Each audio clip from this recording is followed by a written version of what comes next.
Good evening, Professor. I really value your time and thank you so very much. Those stats are just climbing. Today we heard a whole lot of projections and modelling of up to 40,000 projected deaths by the end of the year from COVID-19 in South Africa.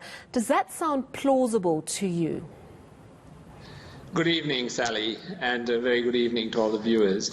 When we look at this epidemic and the way in which it has impacted in several countries, we have seen that there is a period of rapid growth, and we avoided that initially. But I think as we ease the lockdown and as we go through the various stages of the way in which the virus spreads, we can expect to see the numbers increase. It's hard to tell what they will actually be, but I think those estimates, they sound plausible. I think when we look at what the peak might look like, it could be around those kinds of numbers. All right, let's move on to a very pertinent issue for every parent across the country, and that, of course, is going back to school. We know that government is planning to reopen schools from the 1st of June for matrics and grade 7s. Parents are saying, I'm not sending my child back to school. But we do know children are not the super spreaders that we thought they were. Cases are very mild, if at all, in children. So what is your message to parents this evening, considering whether they should indeed send their children back to school when schools reopen? We have, at this stage in our lives, understood that with the evidence available, we know that children seem to be infected at a much lower rate. There are many different hypotheses for that, and research actually just published this morning suggests that it might be related to a particular receptor that's lower in children than it is in adults. So for whatever biological reason, it seems that children have a lower susceptibility to this infection. Of course, evidence comes up all the time, and so that might change, but that's what it seems at the moment. And when they do become infected, it seems that a very large proportion of them will have an asymptomatic course. And so the disease is very mild in children. There are some rare cases of vasculitis, of COVID toes, of Kawasaki disease, but those reports are really of a very small number. Indeed, the best way to describe those is that they are rare. What we do need to appreciate is overall that there is no good reason why children should not be going back to school if we can put in place the protocols for social distancing and for hand sanitizing. I think if we can do that, there should be little reason for why these schools are not relatively safe. Having said that, we must expect that there may be small outbreaks in school. We're not to get concerned about that. We expect that to occur.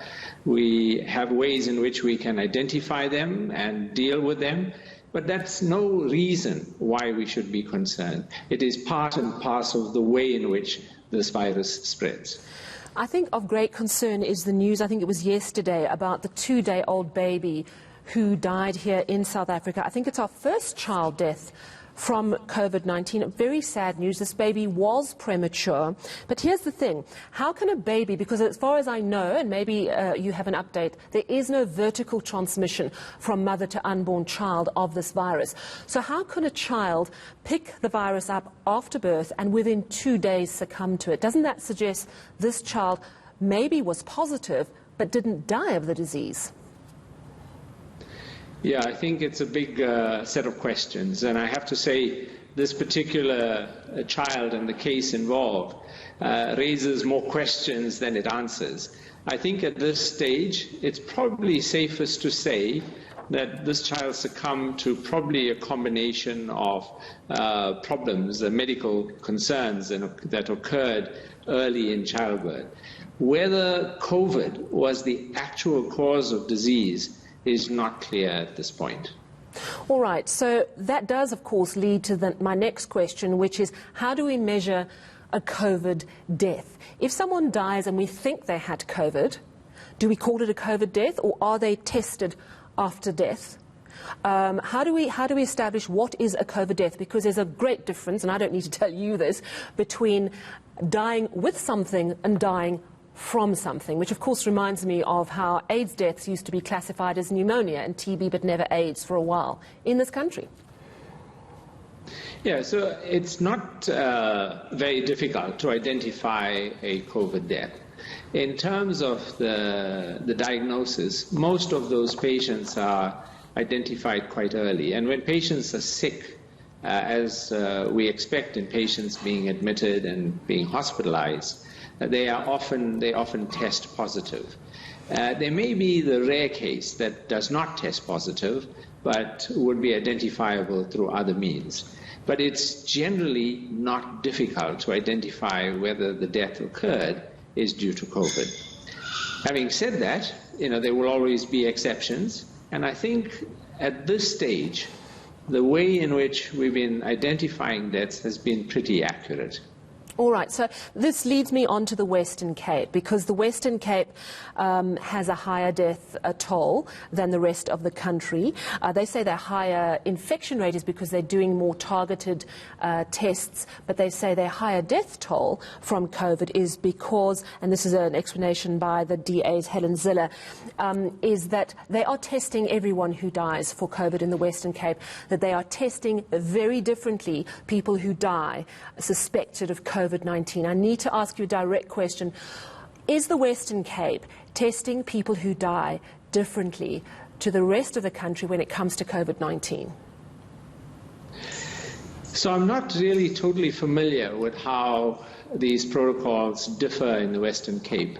What it does say to me is when you look at the numbers of tests and the positivity rate of the tests, it's very clear that they have many more infections.